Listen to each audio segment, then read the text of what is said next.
नमस्कार, स्वागत है आपका कमोडिटी फटाफट में, जहां हम आपके सभी सवालों के जवाब देते हैं। अगर आपके पास भी कोई सवाल हो तो आप हमें भेज सकते हैं। हमारा नंबर 9136934065 ये है। इस नंबर को नोट कर ले, अपना नाम, अपने शहर का नाम और सिर्फ कमोडिटी से जुड़े सवाल भेजें। हमारे दो मेहमान होंगे आगे इस शो में जो आपके सभी सवालों के जवाब देने वाले हैं। प्रथमेश माल्या हैं एंजल वन से और अमित खरे हैं गंगानगर कमोडिटीज लिमिटेड से। आप दोनों मेहमानों का बहुत बहुत शुक्रिया, आप लोगों ने वक्त निकाला है। चलिए शुरुआत कर लेते हैं सबसे पहले चांदी में, क्योंकि चांदी को लेकर क्या रिपोर्ट आ रही है, चांदी में क्या तेजी आगे और बढ़ेगी और इस हफ्ते क्या चांदी 1 लाख पार कर सकती है। अमित खरे जी, आप बताइए सबसे पहले, क्या लग रहा है टेक्निकली आपको चांदी इतनी मजबूत दिख रही है कि 1 लाख इस हफ्ते पार कर सकती है या कुछ आगे करेक्शन दिख रहा है? नमस्कार विश्वनाथ जी, बिल्कुल। नमस्कार। चार्ट काफी अट्रैक्टिव है और 96,500-600 का जो ब्रेकआउट था मार्केट कंटिन्यू उसको उसके आसपास का डिप बना के वापस फिर से हर बार ऊपर की तरफ आ रहा है। तो ये इंडिकेशन दे रहा है कि इस बार सिल्वर लगता है 1 लाख के आसपास टेस्ट करेगी। अभी हालांकि ये जैसे कि यहाँ पे हम लोग ने 99,500 के आसपास का टारगेट दे रखा है, उसके लगभग 1 लाख के आसपास ही है। तो बिल्कुल ये हफ्ते में 99,500 1 लाख के आसपास के भाव देखने को मिल सकते हैं। ट्रेडिंग के लिहाज से अगर देखा जाए तो इसका जो ब्रेकआउट था 96,600 रुपए के आसपास का, तो थोड़ा सा डिप्स अगर मौजूदा भाव से मिलता है 97,000 या 97,200 मई वाला चांदी की मैं बात कर रहा हूँ, तो वहां पे ट्रेडर्स को खरीदारी करनी चाहिए। आज के लिहाज से देखा जाए तो 98,500 और वीकेंड तक देखा जाए तो 99,500 से लेके 1 लाख तक के टारगेट इसमें देखने को मिल सकते हैं। स्टॉप लॉस रहेगा 96,300 रुपए का। आपकी तरफ से तो आ गई है। अब बात कर लेते हैं, पहले दर्शक ही नवीन हैं दिल्ली से। इनका सवाल है कि चांदी इन्होंने 96,100 रुपये में एक लॉट खरीदा है, अब क्या करना चाहिए चांदी में? यहाँ से प्रथमेश जी, एक लॉट खरीदा है 96,100 में, बने रहें, निकल जाए, मुनाफा घर लाएं?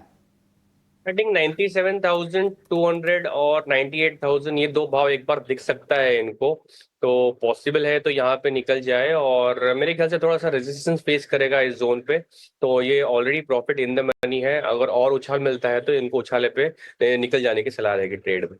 ओके, चलिए अगले दर्शक का सवाल ले लेते हैं। अगले दर्शक भी हमारे साथ चांदी पे ही हैं।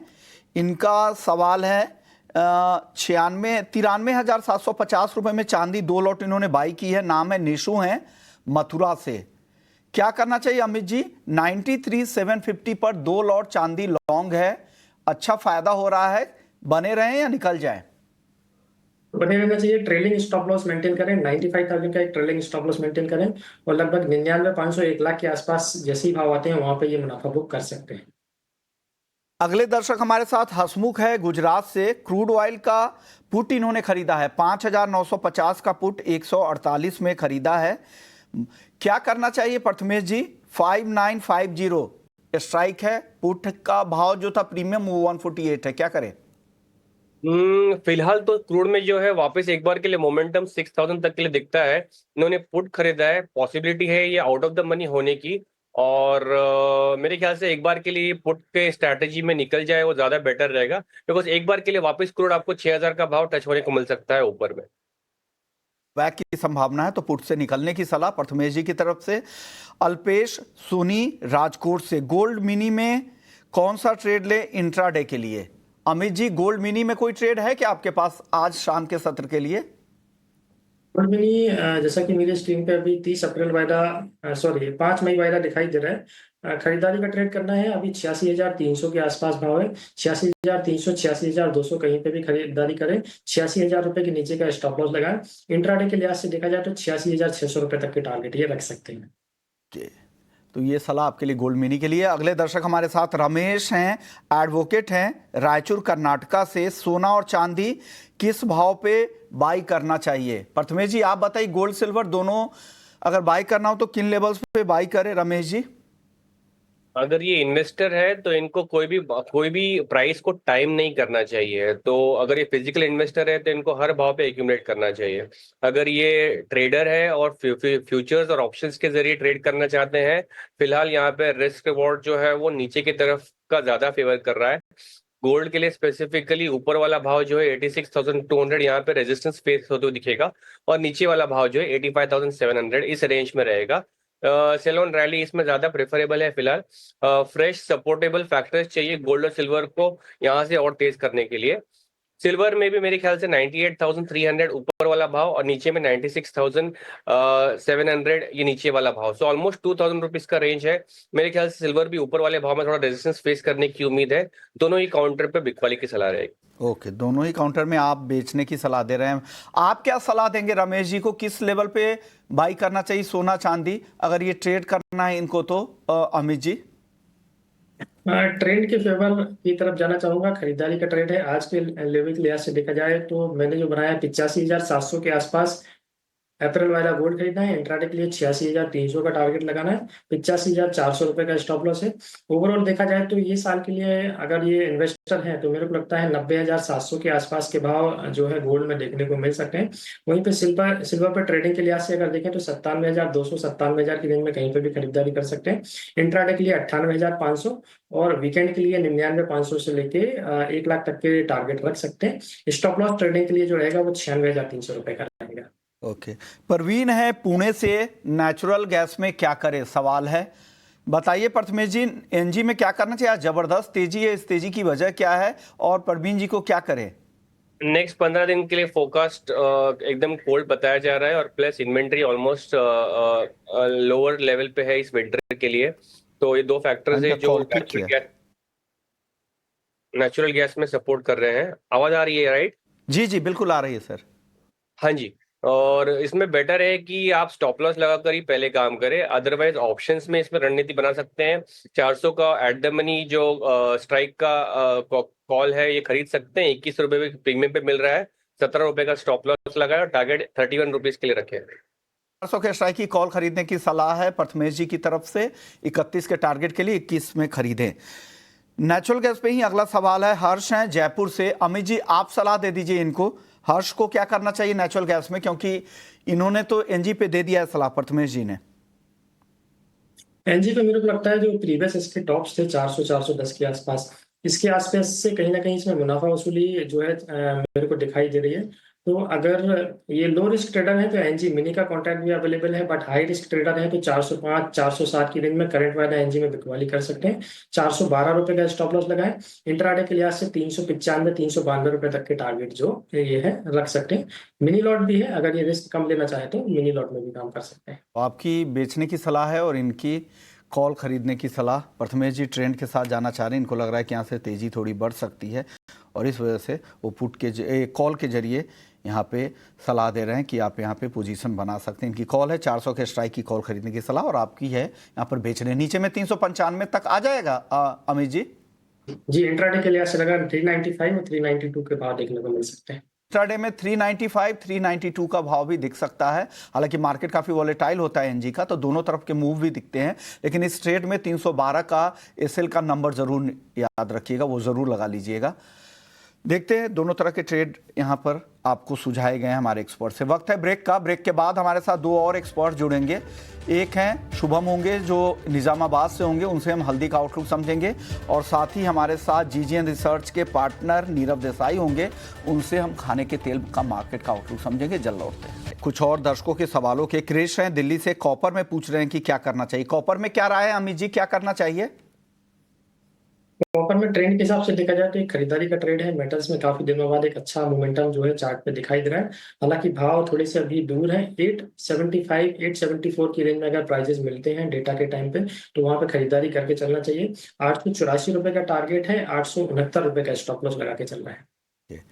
चलिए, तो ये बात हो गई कॉपर को लेकर, लेकिन अब आगे बढ़ते हैं और बात कर लेते हैं खाने के तेल को लेकर।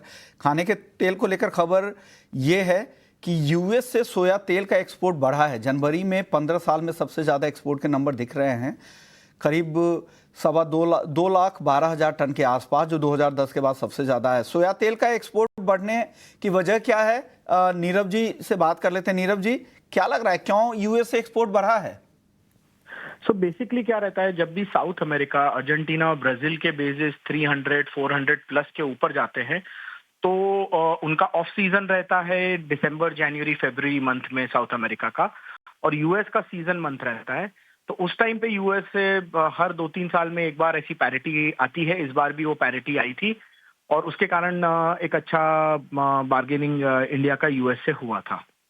आज मार्केट भी अगर हम देखेंगे तो थोड़ा सा बेरिश हो रखा है। आज एमपीओबी का जो रिपोर्ट आया है उसमें मार्केट के एक्सपेक्टेशन से स्लाइटली हायर स्टॉक आया है और हायर लेवल पे पाम कंजम्पशन जो है वो इंडिया में थोड़ा स्टकअप हो रहा है। सर लेकिन पाम के भाव तो आज तेज दिख रहे थे। मलेशियाई पाम फ्यूचर 4650 रिंगिट के ऊपर दिख रहा था। क्या लग रहा है आगे का आउटलुक पाम का आपको कैसा दिख रहा है यहाँ से?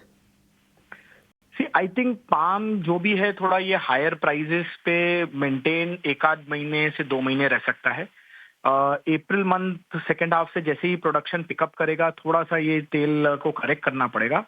बट हाँ ये बात भी जरूर है कि अब हम पाम को बहुत कोई सस्ता तेल नहीं गिन सकते हैं। जो ये लॉन्ग टर्म इंडोनेशिया की पॉलिसी है बायोडीजल के ऊपर कि ये कहीं ना कहीं एक एक्सेस जो पाम को चीप कर देता था वो अब शायद नहीं होगा। इसलिए पाम तेल को अब हम बहुत चीप ऑयल करके गिने ऐसा नहीं कह सकते। सर ये रिपोर्ट भी है कि मलेशिया से पाम का एक्सपोर्ट फरवरी में करीब 16% कम हुआ है, जो 4 साल के निचले स्तरों पर है, और 10 लाख टन फरवरी में एक्सपोर्ट हुआ है। फरवरी के आखिरी तक के जो स्टॉक्स के नंबर्स थे वो भी घटकर 4% से ज़्यादा घटकर 15 लाख टन के आसपास आ गए हैं, और ये स्टॉक में लगातार 5वां महीना था जहां पे गिरावट देखने को मिली है। क्या लग रहा है ये सारे फैक्टर्स ऊपर से उनकी जो कहानी बायोडीजल की इंडोनेशिया की चली रही है, तो लग रहा है कि आपको किसी तरह का एक बड़ा करेक्शन आएगा पाम में? देखिए यही एमपीओबी की रिपोर्ट की ही मैं बात कर रहा था। बराबर है कि ये 15 लाख टन का स्टॉक आया, बट मार्केट की एक्सपेक्टेशन थी कि शायद 14.5 लाख टन के आसपास चले जाता।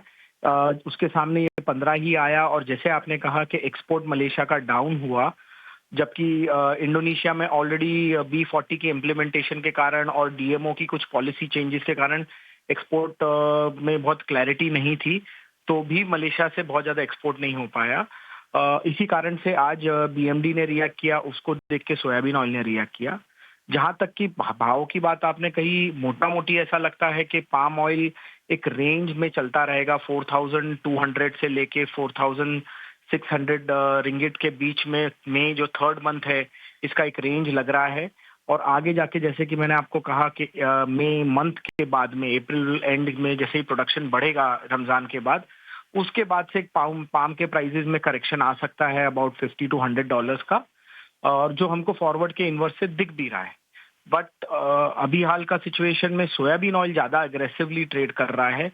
सोयाबीन ऑयल एमजेजे है जो $1025 के आसपास में बोला जा रहा है, नीचे में $1000 का ट्रेड हुआ था।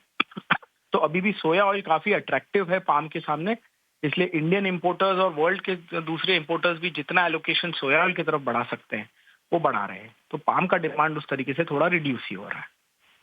या सर आपने वक्त निकाला और पूरा मार्केट का आउटलुक सोया तेल और पाम जो एक अहम है हमारे लिहाज से भी, हमारे कंज्यूमर्स के लिहाज से, उस पर अपनी राय दी। चलिए बात कर लेते हैं हल्दी की। हल्दी में भी आज तेज बिकवाली दिखी है और ये बिकवाली लगातार दिख रही है। आज 3% से ज़्यादा की गिरावट दिखी। इसी पे बातचीत करने के लिए हमारे साथ निज़ामाबाद से शुभम जवर मौजूद है, प्रीति एंटरप्राइजेस के। शुभम जी, क्या हो रहा है? ये गिरावट हल्दी में इतनी क्यों है? क्या रिपोर्ट है ग्राउंड की? क्या अराइवल्स के नंबर काफ़ी ज़्यादा है और उसके सामने डिमांड कमज़ोर है, या प्रोडक्शन के नंबर काफ़ी ज़्यादा दिख रहे हैं? Your voice is not audible. आपकी ऑडियो बिल्कुल क्लियर आ रही है। आप सिर्फ हल्दी पे बताएं कि क्या रिपोर्ट है आपके पास। Your voice is not audible. Okay, चलिए मेरी आवाज़ आप तक नहीं पहुंच पा रही है, लेकिन आपकी आवाज़ काफ़ी क्लियर थी। हल्दी में आज अगर देखें तो काफ़ी गिरावट है। चलिए हल्दी पे एक टेक अमित जी का ले लेते हैं। अमित जी, क्या हो रहा है हल्दी में? हल्दी क्यों इतनी कमज़ोर हो रही है? हल्दी में देखा जाए तो उस्मान जी 20,400 के आसपास के हमने हाई देखे थे। उसके बाद कंटिन्यू वहां से देख रहे हैं कि हम जो है मार्केट डाउनसाइड जा रहा है। जैसा कि उम्मीद की जा रही थी कि 12,000 इसके आसपास से या 11,800 के आसपास से भाव एक बार वापस रिवर्स हो गए, लेकिन इसके उल्टा ही मार्केट और डाउनसाइड जाए। तो अभी देखा जाए तो मार्च के महीने में मेरे को लग रहा है इसमें कोई रिकवरी के ऐसे चांस एज पर चार्ट मेरे को नहीं दिखाई दे रहे हैं। भाव नीचे में अगर देखा जाए तो 10,800 के आसपास के भी बन सकते हैं। जब तक प्राइसेस 12,000 के नीचे है इसमें कंटिन्यू सेलिंग प्रेशर रहेगा। तो जो लोग इसमें ट्रेड करते हैं, लेवल के अकॉर्डिंग ट्रेड करना चाहते हैं, तो 11,700-800 के आसपास 12,100 रुपए के स्टॉप लॉस के साथ एक बार बिकवाली कर सकते हैं, 11,000 और 10,800 के लिए। जीरे में सर बताइए, जीरा भी आज कमजोर था, धनिया भी कमजोर था, इन दोनों पर क्या राय है Amit ji? As per trend continuous अभी डाउनसाइड का मूवमेंट ही दिखाई दे रहा है। अगर जीरा अप्रैल वाइडे की मैं बात करूं तो 20,800 के आसपास एक बिकवाली का ट्रेड ट्रेडर्स को करना चाहिए। 21,600 रुपए का स्टॉप लॉस लगाएं। नीचे में शॉर्ट टर्म में 10 से 15 दिन में मेरे को लगता है 19,000 के आसपास के भाव जीरे में देखने को मिल सकते हैं। वहीं पे धनिया की मैं बात करूं तो धनिया अप्रैल वाइडा अभी लगभग 7840 के आसपास बंद हुआ, तो 7900 के आसपास बिकवाली करें। 8150 रुपए का स्टॉप लॉस लगाएं। नीचे में शॉर्ट टर्म में 10 से 15 दिनों में देखा जाए तो 7500 तक के भाव धनिया में भी देखने को मिल सकते हैं। तो ओवरऑल मसाला कॉम्प्लेक्स अभी एज पर चार्ट वीक ही दिखाई दे रहा है जी। विश्वनाथ छोटा जवाब ग्वार पर दे दीजिए, ग्वार कैसा दिख रहा है आपको अमित जी? डाउन नहीं है एज पर चार्ट। अप्रैल वाइडा 5300 के आसपास जब भी स्क्रीन दिखती है बिकवाली करके चले। 5360 रुपए का स्टॉप लॉस लगाए। नीचे में 5100 तक के टारगेट शॉर्ट टर्म में देखने को मिल सकते हैं। ओके, शुक्रिया अमित जी आपका, प्रथमेश जी आपका, शुभम जी से हालांकि आज बातचीत नहीं हो पाई। चलिए कल उनसे कोशिश करेंगे वापस से जुड़ने की। चलिए वक्त है ब्रेक का, ब्रेक के बाद भी यहाँ खबरें चलती रहेंगी, तो कहीं मत जाइए, बने रहिए ईटी नाउ स्वदेश के साथ।